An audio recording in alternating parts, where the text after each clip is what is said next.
So, andito kami ngayon sa Aston Steakhouse at manananghalian kami dito. Kahapon, tanaw-tanaw na namin ito at mukhang masarap yung pagkain nila dito, kaya subukan natin.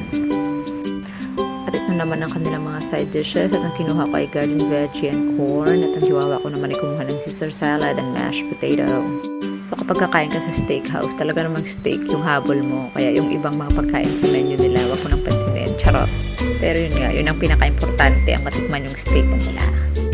At meron pa silang palibreng chicken sa amin. And kumuha kami ng appetizers na nachos, beef flavor, and actually nagustuhan ko siya. So ito ang kadalasan namin problema kapag kumakain kami sa restaurant.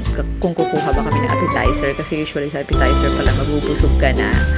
At hindi nga kami nabigo, nabusog na kami doon at dumating na yung order namin. Order pala kami ng red wine. Medyo hindi talaga ako fan ng mga wines.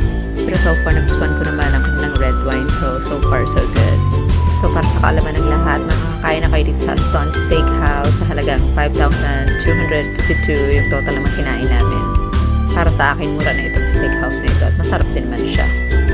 Yun lang, marami pa akong gustong sabihin pero tapos na yung video ko. Bye-bye! Thank you for watching!